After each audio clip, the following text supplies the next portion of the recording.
Hello students, जो पिछला lecture हमने किया था उसमें हमने लीनियर इक्वेशन जो होती है, जो सिस्टम होता है लीनियर इक्वेशन का, उसको हमने कैसे सोल्व करना है, उसका सॉल्यूशन कब एग्जिस्ट करेगा, यानी यूनिक सॉल्यूशन कब होगा, इनफाइनाइटली मैनी सॉल्यूशन कब होंगे या नो सॉल्यूशन कब होगा, और मैट्रिक्स मेथड से हमने कैसे इसका सॉल्यूशन फाइंड आउट करना है, क्या हमारे पास तरीका रहेगा। ये सब कुछ स्टूडेंट हम अपने प्रीवियस लेक्चर में डिस्कस कर चुके हैं। इस लेक्चर में स्टूडेंट हम एक जो 2 वेरिएबल में हमारे पास 2 लीनियर इक्वेशन है, इनका हम स्टूडेंट सॉल्यूशन फाइंड आउट करेंगे, और किसका यूज करके स्टूडेंट यहाँ पे मैट्रिक्स मेथड का यूज करके। तो जैसा कि स्टूडेंट हम पहले भी डिस्कस कर चुके हैं, सबसे पहले हम क्या करेंगे स्टूडेंट, हम एक मैट्रिक्स सिस्टम यहाँ बनाएंगे। तो सबसे पहला काम है स्टूडेंट हमारा यहाँ पे मैट्रिक्स सिस्टम आपने बनाना है।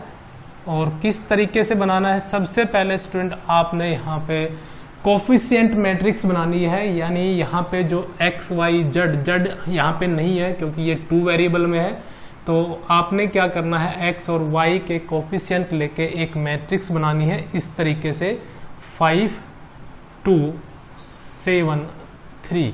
और इसके बाद स्टूडेंट हमने क्या करना है, जो हमारे पास वेरिएबल यहाँ यूज हुए हैं वो आपने कॉलम मैट्रिक्स के अंदर अरेंज कर देने हैं इस तरीके से x y, और z भी होता तो यहाँ z लिख देते। और इसके बाद स्टूडेंट एक और मैट्रिक्स हमें बनानी है जिसमें हम कांस्टेंट वैल्यू जो है हमारे पास RHS में वो हम यहाँ पे पुट कर देंगे। फिर इसके बाद स्टूडेंट हमने यहाँ पे इस मैट्रिक्स को कंसिडर करना है A मैट्रिक्स के इक्वल, और इसको हमने कंसिडर करना है कैपिटल X, और जो इक्वल टू वाली मैट्रिक्स है उसको हमने लेट करना है B मैट्रिक्स। तो यहाँ पे स्टूडेंट इस सिस्टम का जो सॉल्यूशन है, क्योंकि कोई भी लीनियर इक्वेशन अगर हम सोल्व करते हैं तो स्टूडेंट उसमें या तो हमारे पास यूनिक सॉल्यूशन होता है या फिर इनफाइनाइटली मैनी सॉल्यूशन होते हैं, और या फिर हमारे पास नो सॉल्यूशन होता है।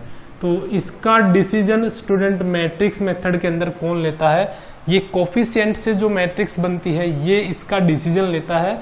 और जैसा कि स्टूडेंट हम पहले भी आपको मेंशन कर चुके हैं, आपका जो सिस्टम है ये लीनियर सिस्टम जो है उसमें जनरली यूनिक सॉल्यूशन का ही जिक्र किया गया है। तो इसका डिसीजन कौन लेगा स्टूडेंट की यूनिक सॉल्यूशन होगा या इनफाइनाइटली या नो सॉल्यूशन, इसके लिए इस ए मैट्रिक्स को हम यहाँ लेते हैं। तो जो हमारे पास ये सिस्टम बनेगा, सबसे पहले हम उसको लिख देते हैं। तो ये हमारे पास बन जाएगा AX is equal to B। तो इसको मैं नाम दे देता हूँ फर्स्ट। नाउ अब आप स्टूडेंट A मैट्रिक्स जो है उसका क्या फाइंड आउट करेंगे, डिटरमिनेंट फाइंड आउट करेंगे, क्योंकि ये डिटरमिनेंट की वैल्यू ही हमें बताएगी कि यूनिक सॉल्यूशन है या अदर देन यूनिक है। तो इसको हम डिटरमिनेंट के रूप में कन्वर्ट कर देंगे मैट्रिक्स को 5 2 7 3, और इसकी वैल्यू अगर हम फाइंड आउट करें 15 माइनस ऐसे साइन चेंज कर देना है 14, तो ये हमारे पास कितना आ जाता है स्टूडेंट 1, यानी नॉट इक्वल टू 0। इसका मतलब स्टूडेंट ये जो A मैट्रिक्स है ये कैसी मैट्रिक्स हो गई, नॉन सिंगुलर मैट्रिक्स हो गई। और जब डिटरमिनेंट जो है स्टूडेंट नॉट इक्वल टू 0 आता है, यानी 0 को छोड़ के कोई भी रियल नंबर आ रही है, तो जो सिस्टम हो कैसा सॉल्यूशन कंटेन करता है, यूनिक सॉल्यूशन कंटेन करता है। तो यहाँ पर जो हमारे पास लीनियर इक्वेशन का जो सिस्टम हमारे पास वो कैसा सॉल्यूशन कंटेन करेगा, यूनिक सॉल्यूशन कंटेन करेगा। अब जैसा कि स्टूडेंट आपको पहले भी मेंशन कर चुके हैं, क्वेश्चन को आपने आगे सोल्व करना है क्योंकि यूनिक सॉल्यूशन आ रहा है। तो अब स्टूडेंट जो हमारे पास फर्स्ट जो हमने इक्वेशन बनाई है ये वाली AX is equal to B, इसको हम यहाँ यूज करते हैं AX is equal to B, और यहाँ से x की वैल्यू ये हम पहले डिस्कस कर चुके हैं किसके इक्वल आएगी student, A inverse into B। तो A इनवर्स का फॉर्मूला भी हमें पता है student, x is equal to inverse हम कैसे फाइंड आउट करते हैं, फॉर्मूले से एडजॉइंट ऑफ A, और उसको हम डिवाइड कर देते हैं A के डिटरमिनेंट से। तो ये हमारे पास हो गई स्टूडेंट किसकी वैल्यू, A इनवर्स की, और इसकी हमने मल्टीप्लाई करनी है किससे, B से। तो X जो मैट्रिक्स हमारे पास, और X मैट्रिक्स के अंदर ही हमारे X और Y जो वेरिएबल है जो हमें फाइंड आउट करने हैं वो इसी मैट्रिक्स के अंदर है, तो इसकी वैल्यू हमारे पास ये आएगी।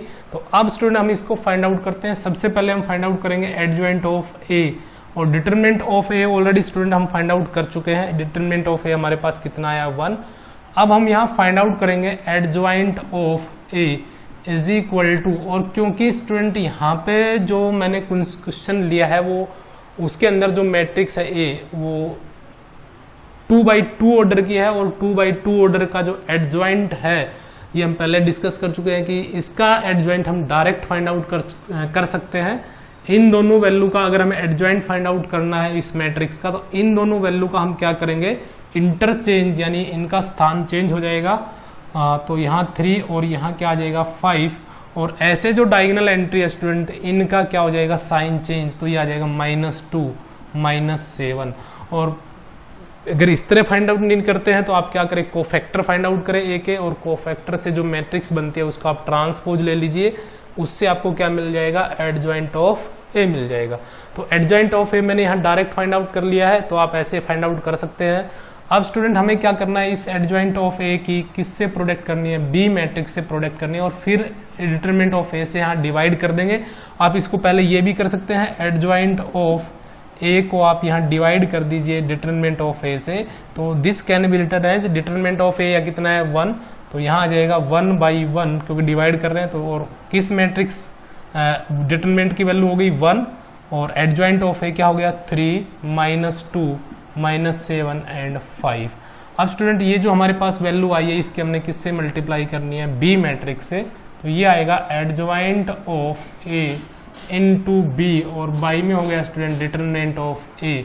तो ये जो वैल्यू आएगी हमारे पास, ये हमने इसकी वैल्यू रख दिया adjoint of A by determinant of A की 3 -2 -7 एंड 5, और इनटू में बी मैट्रिक्स।